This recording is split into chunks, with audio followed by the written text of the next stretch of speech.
या चित्रपटातील ज्येष्ठ आणि श्रेष्ठ अभिनेते, गेली 50हून अधिक वर्ष जे आपल्या प्रतिभेने आणि प्रतिमेने अख्ख्या महाराष्ट्राला ज्यांनी आपल्या प्रेमात पाडलेलं आहे, असे सतीश पुळेकर यांना मी विनंती करतो की त्यांनी व्यासपीठावर यावं. टाळ्यांच्या कडकडाटात आपण त्यांचे स्वागत करू.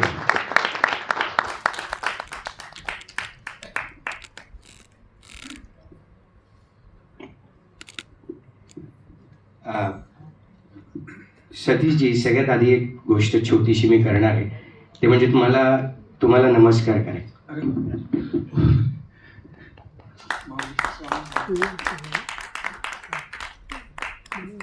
काय आहे, तुम्ही खूप ज्येष्ठ आहात, श्रेष्ठ आहात. मी तुम्हाला नमस्कार करणं आलंच, पण फक्त तेवढ्यासाठी हा नमस्कार नव्हता. कारण हा चित्रपट बाप आणि मुलगी या नात्याविषयी आहे, म्हणजे बापाविषयी आहे. त्या मुलाला किंवा मुलीला जन्म देतो तो बाप, हे आपल्याला माहिती आहे. पण आमच्यासारख्यांना किंवा कुणालाही एखाद्या क्षेत्रामध्ये जर नाव मिळवायचं असेल, यश संपादन करायचं असेल, काहीतरी करून दाखवायचं असेल, स्वप्न साकार करायचं असेल आणि या क्षेत्राविषयी काही माहिती नसेल किंवा कुठल्याही, तर त्या क्षेत्रात कुठलंही नातं नसताना आपलं बोट धरून बापाच्या मायेने प्रसंगी धपाटा घालून, कान पिऊन किंवा पाठीवर शाबासकी देऊन जो आपल्याला यशाच्या त्या पायरीपर्यंत नेऊन ठेवतो, तो त्या क्षेत्रातला गुरु सुद्धा आपला बापच असतो, असं मला वाटतं. आणि अख्ख्या महाराष्ट्राला माहिती आहे की अशा अनेक वाट चुकलेल्या किंवा ज्यांची या क्षेत्रात काहीतरी करायची इच्छा आहे, अशा मुलांना बापाच्या मायेने त्यांचा हात धरून तुम्ही यशाच्या पायरीपर्यंत येऊन उभं केलेलं आहे. काय आहे, बरेचदा स्पेशली वडिलांविषयी आदर किंवा प्रेम व्यक्त करायला आपण घाबरतो. म्हणजे खूप वाटत असतं, बोलता येत नाही, म्हणजे बोलायचं असतं, वेळ मिळत नाही, वेळ मिळाला शब्द सुचत नाही. तर अशा अनेक तुमच्या या क्षेत्रातल्या अपत्यांकडून मी तुम्हाला हा नमस्कार केलेला आहे. तुमचं काम बघत बघत मी सुद्धा खूप शिकलेलो आहे, म्हणून हा नमस्कार होता. आता आपण चित्रपटाकडे येऊया. मी अर्थात चित्रपट बाप मुलीचा आहे, आपण पोस्टरवर सुद्धा तुमचं आणि मानसीचं सुंदर चित्र पाहतोय. आत्ताच मी तुमचा एक इंटरव्ह्यू ऐकलात, त्यात तुम्ही तुमच्या बाबांची एक छोटीशी आठवण सांगितली की तुम्हाला क्रिकेट खेळायची खूप आवड होती. तुम्ही बाबांना विचारलं की मला खेळायचंय, मग ते साहित्य वगैरे खर्च होतं, आणि बाबा वर पाहून एवढंच म्हणाले की बाळा आपली लायकी नाही. तर ते ऐकून क्षणभर मी थांबलो, म्हणजे त्यात बापाचं प्रेमही दिसलं, पण परिस्थितीची जाणीवही दिसली. तर मला तुमच्या बाबांविषयी किंवा तुमच्या नात्याविषयी जाणून घ्यायला आवडेल, किंवा बाबा म्हटल्यावर तुम्हाला नक्की काय आठवण येते?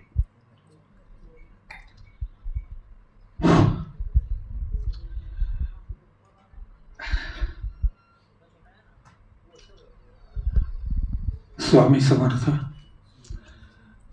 त्याच्या खूप आठवणी आहेत, पण काय सांगायचं, कुठली सांगायची कळत नाही. पण म्हणजे आता काय आहे, काळ थोडा पुढे आलाय, आम्ही आमच्या बाबांशी सहज संवाद साधतो. म्हणजे मी असं ऐकलंय, त्या काळी मुलं बाबांशी समोरासमोर फार बोलतही नव्हती, आणि आता मुलं वडिलांना त्यांच्या नावाने हाक मारतात. तर बाप मुलांचं नातं आता इथपर्यंत, प्रेम तसंच आहे. मग त्यावेळी काय संवाद व्हायचा, म्हणजे तुमचं इतक्या सहजपणे वडिलांशी संवाद व्हायचा घरामध्ये? नाही, मी माझ्या वडिलांना खूप घाबरायचो. म्हणजे ते एकसारखे रागवायचे वगैरे नाहीत, पण तरी सुद्धा एक भीती असायची त्यांची. ते खूप शिकलेले नव्हते, माझी आई सुद्धा शिकलेली नव्हती, पण त्याने आम्हाला शिकवलं. ते महाराष्ट्र वॉच कंपनी या ठिकाणी ते नोकरी करायचे. ज्यावेळेला ते नोकरीला लागले तेव्हा त्यांना 1 रुपया पगार होता. त्याच्यानंतर हळूहळू ते सगळं शिकत गेले, आणि मग ते घड्याळ कसं रिपेअर करायचं हे ते शिकले. आणि त्याच्यानंतर त्यांच्यावर एक खोटा आळ घेतला गेला. त्यावेळेला त्यांनी नोकरी सोडली आणि मग ते घरीच करायला लागले वॉच रिपेअरिंग, आणि त्याच्यावर घर चालत होतं. आम्ही 4 भावंड. तर त्या दरम्यान ते एकसारखे कामात असत, आणि काही विचारायचं म्हटलं तरी मला भीती वाटायची त्यांना. म्हणजे ते रागवायचे मारायचे वगैरे अशातला भाग नाही, पण माहीत नाही, एक दरारा होता. तो काळही तसाच होता की बरीचशी मुलं काही बोलत नव्हती वडिलांची. हो, अगदी अगदी. आणि मला म्हणजे फार प्रसंग नाही, पण एक प्रसंग असा आठवतो. प्रसंग नाही म्हणता यायचं, पण त्यांनी इतक्या हालाकीत सगळे दिवस काढले की म्हणजे धड काय म्हणतात त्यावेळेला टेरिकॉटची पॅन्ट सुद्धा त्यांनी शिवली नव्हती. ज्यावेळेला मी नोकरीला लागलो त्यावेळेला त्यांना पहिली पॅन्ट शिवली मी. आणि त्यात एक गंमत असं व्हायची की ते वॉच रिपेअर करत असताना त्यातला एखादा पार्ट खाली पडला का मी सगळे कामाला लागायचो तो शिवण्यासाठी. तो कचरा काढून ते सगळं करून करून करून करून आणि त्याच्यात जर नाही मिळाला तर मग आमची वाट असं होतं. पण मला हेच आठवतंय की मी त्यांना पहिली पॅन्ट घेतल्यानंतर टेरिकॉट पॅन्ट शिवली त्यावेळेला त्यांनी मला जवळ घेतलं आणि नाही, मी समजू शकतो की ते जवळ घेणं तुम्हाला पुरस्कारापेक्षा कमी वाटलं नसेल तेव्हा. कारण आपल्या वडिलांना काहीतरी आपण घेतोय. कारण त्यांनी बोललेले शब्द जसे तुमच्या लक्षात होते तसंच त्यांनी घेतलेले कष्टही तुमच्या लक्षात होते, म्हणून तुम्ही कमवायला लागल्यानंतर ती भेट त्यांना दिली. पण तुमचं या क्षेत्रातलं यश अनुभवायला बाबा होते म्हणजे? नाही, ते म्हणजे थोडं काही पाहिलं असेल त्यांनी काही एकांकिका वगैरे करताना, पण ते 80 साली गेले. तर खरं म्हणजे 80 साली माझं पहिलं प्रोफेशनल नाटक आलं जे विनय आपटेने डिरेक्ट केलं होतं, मित्राची गोष्ट. तर त्यावेळेला ते नव्हते. आणि मी एक आयुष्यातला पहिला सिनेमा जो केला होता बलूत या कादंबरीवरचा, अत्याचार असं त्याचं नाव होतं. त्यातल्या दया पवारांचा रोल मी करत होतो आणि त्याचं डबिंग चालू होतं. NFDCची फिल्म होती, भास्कर चंदावरकर डिरेक्टर होते आणि म्युझिक डायरेक्टर पण तेच होते. आणि मी तो मेन रोल करत होतो. त्याचं डबिंग चालू होतं आणि डबिंग एकदा संपवून आलो तेव्हा मला आठवतंय दसऱ्याचा दिवस होता आणि घरी आलो त्यावेळेला कळले ते गेले. तर त्याने तो सिनेमाही नाही पाहिला किंवा असं काही पाहिलं नाही त्याने. पण मला खात्री आहे आज इतक्या 50 वर्षांचं यश ते वरून नक्की पाहत असतील नक्की. आणि ते खूप खुश होत असतील. थँक्यू सो मच, तुम्ही त्यांच्याविषयी बोललात. आता आपण चित्रपटाकडे परत येऊया. तत्पूर्वी चित्रपटामध्ये जिनी तुमच्या मुलीची भूमिका साकारली आहे, जी पोस्टरवर पण आम्हाला दिसते, अशी महाराष्ट्रातली एक गुणी अभिनेत्री मानसी कुलकर्णी आपल्यामध्ये उपस्थित आहे. मी तिला या क्षणी व्यासपीठावर यायची विनंती करतो.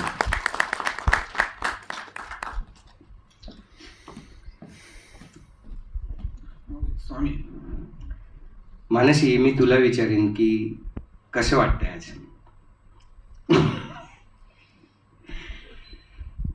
ऍक्च्युली प्रश्न तुझा बरोबर आहे, पण उत्तरही माझ्या मनात खूप काही आहे, पण तरी सुद्धा म्हणतात ना बोलायला शब्द फुटत नाहीयेत तशी परिस्थिती झालेली आहे आज. येस, खूप खास दिवस आहे आजचा आणि या खास दिवशी आमच्या दिधा या चित्रपटाला हमखास यश मिळेल अशी सदिच्छा सगळ्यात आधी तर मी व्यक्त करते. नक्की नक्की. आणि म्हणजे फारच वेगळा आहे हा प्रवास. इतकी वर्ष मी या क्षेत्रात काम करते, पण ऍज अ लीड ही माझी पहिली फिल्म आहे, सो ऑब्व्हियसली त्याचा आनंद तर आहेच आहे. आणि त्याचबरोबर एक खूप स्पेशल गोष्ट या फिल्मशी निगडीत आहे. आत्तापर्यंत म्हणजे खेळायला खाली केलीस आणि सांगितलेल्या वेळेपेक्षा 1 मिनिट जरी उशिरा आलीस तर घरात पाऊल टाकायचं नाही, असं मी जिला सांगत आले. त्या मुलीचं आज ह्या क्षेत्रात पडलेलं हे पहिलं पाऊल म्हणजे माझी मुलगी ओवी. ऍक्च्युली खूप इमोशनल वाटतंय मला. तिचा हा प्रवास माझ्यासाठी खरं तर खूप म्हणजे आनंददायी आहेच आहे. मी तिला स्टेजवर बोलवणार आहे, त्याच्याविषयी मी बोलणार आहे, पण ती बोलेल का मला माहित नाही. तिने मला घरनं बजावून आणलंय की प्लीज मला बोलायला लावायचं नाही. तिने मला पण बजावलंय, तू काळजी करू नको, तुला सगळं माफ आहे. काही टेन्शन नाही, तिला मी बोलवीन. पण एक मुद्दा खरंच मलाही तुला विचारायचं आहे. गेली अनेक वर्ष मी तुला काम करताना पाहतोय, जाहिराती, नाटकचे, आत्ता सुद्धा तू एक मालिका करतेस, सांगते ऐका हे विश्वास सोनीने दिग्दर्शित केलेलं नाटक तू करतेस आणि हा चित्रपट करतेस. तिन्ही माध्यमावर तू सातत्याने उत्कृष्ट काम करतेस. पण लीड ज्याला म्हणता येईल, प्रमुख भूमिका, नायिका म्हणून हा तुझा पहिला चित्रपट आहे आणि तोही सतीश सरांबरोबर. तर त्याविषयी काय सांगशील? म्हणजे तुला असं वेगळं दडपण होतं की अरे बापरे, चित्रपटाचं ओझं आपल्या खांद्यावर आहे, की तुला असं वाटलं की हा या प्रतीक्षेत मी होते, आता चांगलं काहीतरी करूया? What was it? म्हणजे काय वाटलं जेव्हा तुला अशा भूमिका साकारायची आणि ऑफर केली? ऍक्च्युली जसं तू म्हणालास, खरोखर अशा एखाद्या चांगल्या उत्कृष्ट संधीची वाट मी गेले अनेक वर्षापासून पाहतेच आहे. पण काय होतं, कधी कधी असंही होतं ना की आपल्याला वाटतं की आपल्याला येते, पण खरंच येते की नाही हे आपल्याला केल्यानंतर कळतं. त्यामुळे संधी जेव्हा मिळाली तेव्हा खरं तर आनंद इतका झाला की वाव, फायनली इतक्या वर्षांपासून ज्या संधीची आपण वाट बघतोय ती मिळाली आहे. आणि बस काही क्षणात तो आनंद ओझरला आणि नंतर दडपण खूप यायला लागलं की खरोखर आपण तेवढे समर्थ आहोत का की एवढी अख्खी फिल्म आपण आपल्या खांद्यावर पेलू शकू. पण त्याचं सगळं श्रेय, म्हणजे अर्थात मला ही फिल्म मिळण्यामागचं जसं श्रेय अख्खं विदुल आणि निलेशचं आहे की त्यांनी माझ्या केपेबिलिटीजवर विश्वास ठेवून मला इतकी मोठी भूमिका साकारण्याची संधी दिली की जवळपास आपण जेव्हा पुढे बघाल तर बऱ्यापैकी अख्खा चित्रपट आम्ही आमच्या खांद्यावर घेतलेला आहे. पण तरी सुद्धा मला असं वाटतं की मला ह्या क्षमतेचं बनवणं की त्यांना माझ्यावर विश्वास वाटावा, ह्यासाठी जो माणूस इतकी वर्ष म्हणजे माझ्या अप्स अँड डाऊन्स मध्ये सुद्धा माझ्या बरोबर सतत झटतोय ते म्हणजे माझे गुरु विश्वास सोहनी. प्लीज एकदा सरांसाठी टाळ्या होऊ दे. तर त्यांच्यामुळे कारण जसं मी म्हटलं तो आनंद ओझरला आणि लगेच जेव्हा दडपण आलं तेव्हा पहिला कॉल अर्थातच त्यांनाच गेला की सर मला भीती वाटते, मी कसं करू मला माहित नाही.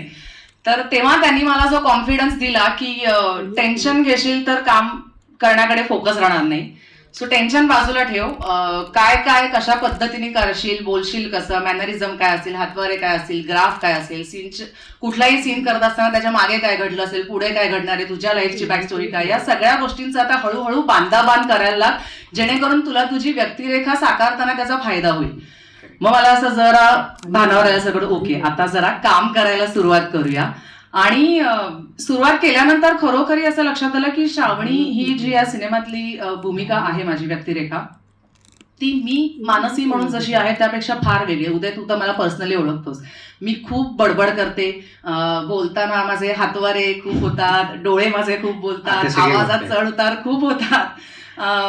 पण श्रावणी ही व्यक्तिरेखा त्यापेक्षा खूप वेगळी आहे.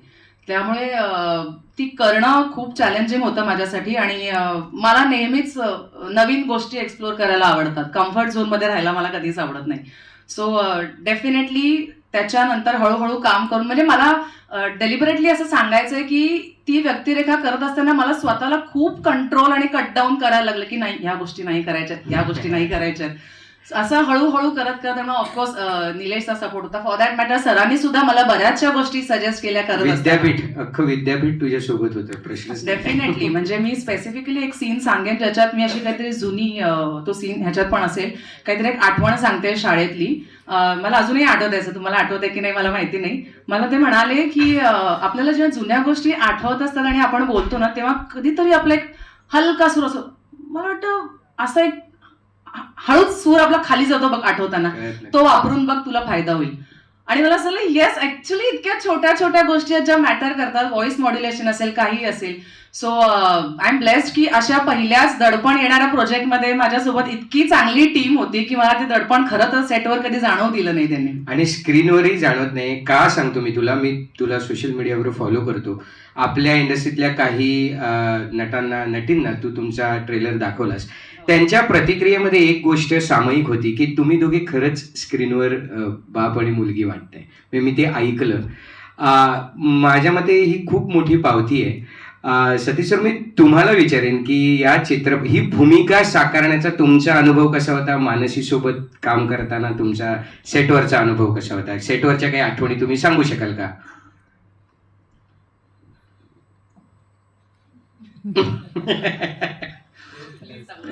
चांगल्या चांगल्या सांगा असं म्हणते ती. नाही, मानसी अप्रतिम अभिनेत्री आहे. खूप छान गिव्ह खूप छान करते ती. आणि हा बडबडी आहे, पण ती हा रोल करताना तिने खूप स्वतःला खूप कंट्रोल केलेलं आहे आणि खूप छान केलेलं आहे, वादच नाही. या काय म्हणतात त्या फिल्मच्या शूटिंगच्या वेळेच्या आठवणी तर खूप आहेत, पण सर्वात महत्वाची गोष्ट अशी आहे की जर हा सिनेमा काय म्हणतात सिनेमा मला म्हणायचं की ह्या सिनेमात जो मी रोल करतो एक हिच्या वडिलांचा किंवा आजारी असलेल्या माणसाचा, हे जे काय आहे ते सगळं त्यांचं आहे. मी अगदी खरं सांगतो आणि मला ते सांगायला लाज नाही वाटत किंवा मला असं काही अरे बापरे असं वगैरे काही होत नाहीये. निलेश सरांनी जे जे म्हणून मला सांगितलं तेच करण्याचा मी प्रयत्न केलेला आहे. आणि मला असं वाटतंय की ते सरांनी जर ओके म्हटलं तरच ते चांगलं असेल. पण हे खूप खरं आहे. हा ठीक आहे, म्हणजे मी इतकी वर्ष या फील्डमध्ये आहे किंवा फिल्म्स केलेल्या किंवा रंगभूमी सगळं आहे, त्याचा तो एक्सपिरियन्स तो तुमच्या कामी येतोच. पण सर्वात महत्वाची गोष्ट म्हणजे त्यांनीच हा रोल माझ्याकडनं करून घेतलेला आहे. Big compliment. आणि म्हणजे ते कॅरेक्टर ज्या पद्धतीचं काय जो काय आजार किंवा जे काय आहे ते त्यांना खूप छान माहिती आहे. अच्छा. त्याच्यामुळे त्यांनी जे काही कमी जास्त आवाज इकडे कमी इकडे इथे रडणं नको असं ते डोळ्यात पाणी नको डोळे पाणी नको असं दम द्यायचं हळू.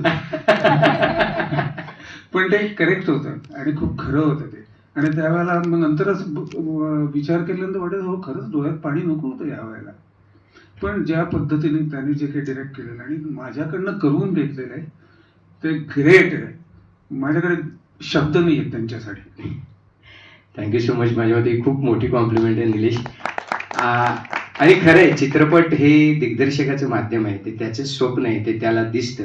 आम्ही सगळे रंगवत आपापल्या जागी फिक्स झालो की त्याचं चित्र तयार होतं. सॉरी, बऱ्याच वेळा मी असं पाहिलेलं आहे, म्हणजे आता इतकी वर्ष करतो त्याच्यामुळे जे कलाकार ज्यांना काही नाव आहे वगैरे असं ते म्हणजे त्रास होतो त्यावेळेला की एक दिग्दर्शक त्याच्या डोक्यात सगळं आहे, म्युझिक पासून सगळं आहे, सगळं असताना एक फक्त थोडं नाव झालेला कलाकार सांगतो मग मी एक काम करतो ना, मी जर इथून येतो ना, अरे नको ना बाबा, तू ते सांगतायत ना, एवढंच कर ना. ते मला असं वाटतं.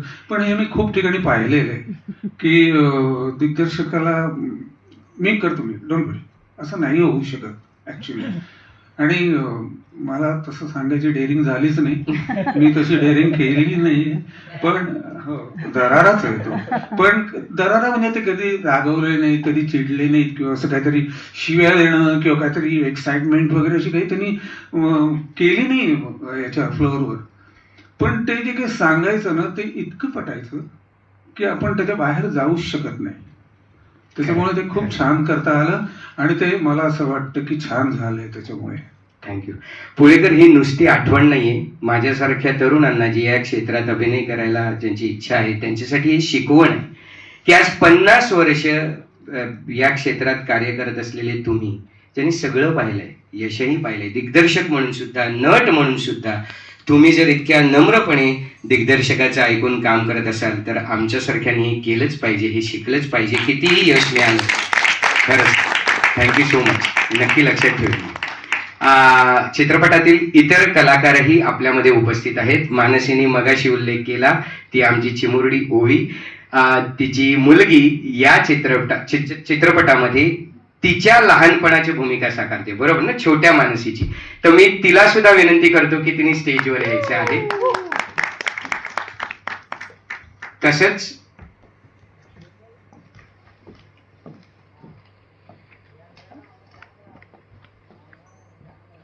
तन्वी आपल्यामध्ये उपस्थित आहे. हा, मी तन्वी कुलकर्णी हिला विनंती करतो की तिने सुद्धा यायचं आहे. पुष्कर आपल्यामध्ये उपस्थित आहे. मी पुष्करलाही विनंती करतो की त्यांनीही व्यासपीठावर यायचं आहे.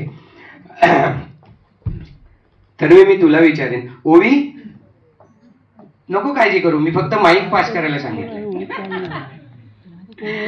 तुझा अनुभव कसा होता या चित्रपटाच्या बाबतीत? द्विधाविषयी तू काय बोलशील?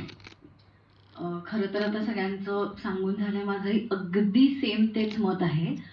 मी मला वाटतं शूट सुरू झाल्यानंतर काही दिवसांनी जॉईन झाले होते आणि एक असतं ना असं की आता ऑलरेडी सेट झालं असेल सगळं, आपण नवीन जातोय आणि आता काय होईल. मला एकही मोमेंट असं वाटलं नाही की ह्या सेटवर मी आत्ता नवीन आली आहे, काहीतरी अनोळखी लोक आहेत. इतकं कम्फर्टेबल मला सगळ्यांनी असं केलं. आणि निलेश सरांविषयी आता हे बोलले तेच एक्झॅक्ट माझं मत आहे. त्यांनी जे सांगितलं तेवढं तसंच्या तसं केलं. ऑफकोर्स काही वेळेला असं वाटायचं की हे मी करू शकीन का, म्हणजे हे सांगतायत ते हे बरोबर दिसणार आहे का. आणि नंतर ते जेव्हा दाखवायचे प्लेबॅक असं वाटायचं अरे हेच आहे. त्यामुळे खूपच चांगला अनुभव होता. मानसी बरोबर तर मला खूपच मजा आली काम करताना.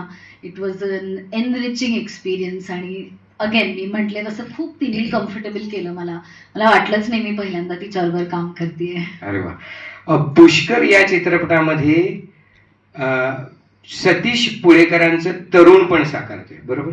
मुळात मला या गोष्टीच नवल वाटलं, कारण सतीश पुळेकरांचं तरुण पण साकारायला वेगळ्या कलाकार घ्यायची गरज काय होती?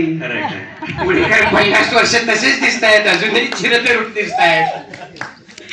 या मागचं रहस्य काय आहे पुळेकर, मला ते सांगू शकाल का? की काय म्हणजे संतूर साबण की काय म्हणजे? किती वर्ष, माझी पहिली आठवण सुद्धा तुम्हाला पाहिल्याची अशीच, इतकेच हँडसम दिसत होतात तुम्ही. पुष्कर, मी येतो तुझ्याकडे. बापरे,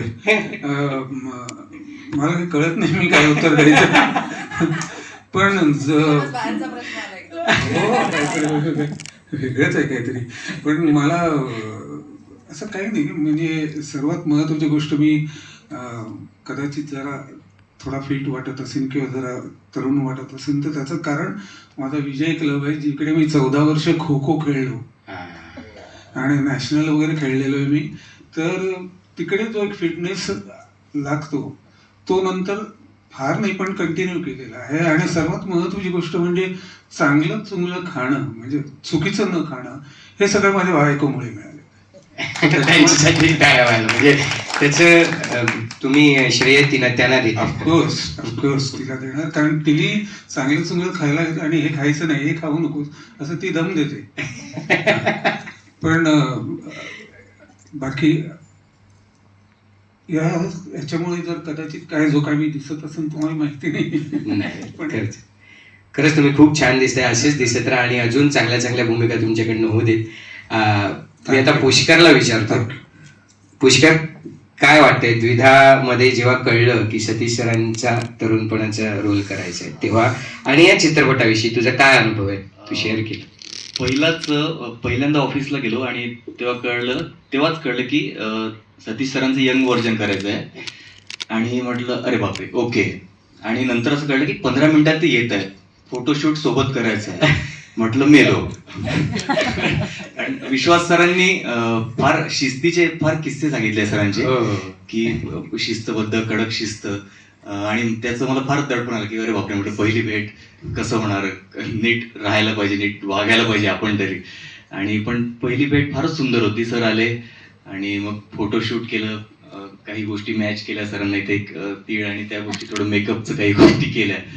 पण मला खरंच मी भाग्यवान मानतो स्वतःला की पहिली फिल्म आहे माझी आणि त्यात असं पात्र करायला मिळतंय. Thank you Nilesh sir, thank you Mansi, मला वाटतं तू नाव सुचवलं तर तुझं खूप खूप आभार. आणि थँक्यू निलेश सरांबद्दल ते सांगायचं आहे की मी काही फ्लॅशबॅकचे काही सीन आहेत, त्यात काही करायला गेलो तर ते म्हणायचे की थोडं कमी, आणि मला तर मी काहीच करत नाही आहे. आणि मी ते डबिंगच्या वेळी जेव्हा बघितलं तेव्हा खरंच ते मलाच आवडलं, की म्हटलं हे एवढंच परफेक्ट होतं. तर थँक्यू मला कमी करायला सांगितल्याबद्दल. थँक्यू. नवी समजू शकतो, मी कलाकार आहे, कलाकाराच्या पोटात गोळा असतो, मनात भीती असते की मी करतोय योग्य आहे, अयोग्य आहे, कमी आहे, जास्त आहे. पण आयुष्याचं आहे तसंच कलेचं आहे माझ्या मते. कुठेतरी कोणाच्या तरी पायाशी किंवा विश्वास ठेवला त्याच्यावर की आपल्याला मार्ग दिसत जातो आणि दिग्दर्शक तसाच असतो. त्याने सांगितलेलं त्याच्या हुकमाप्रमाणे केलं की ते चांगलंच होतं. सो मला वाटतं हा अत्यंत योग्य क्षण आहे की मी निलेश तुम्हालाही व्यासपीठावर बोलवतो. तुम्ही पोस्टर पाहत असाल, अर्थात ही मुलीच्या आणि वडिलांच्या नात्याची गोष्ट आहे. आज इथे तन्वीचे वडील खास उपस्थित आहेत. मी त्यांना व्यासपीठावर बोलवतो आणि मग अर्थातच गणेश सर आणि आपण ट्रेलर लॉन्च करू. पण ते आज खास या ट्रेलर लॉन्चसाठी तन्वी सोबत इथे उपस्थित आहेत. टाळ्यांच्या पुण्यावरून आलेत, टाळ्यांच्या गजरात आपण त्यांचं स्वागत करूया. काका, दोनच प्रश्न तुम्हाला मी विचारतो, कारण ही फिल्म वडील आणि मुलीच्या नात्याविषयी आहे.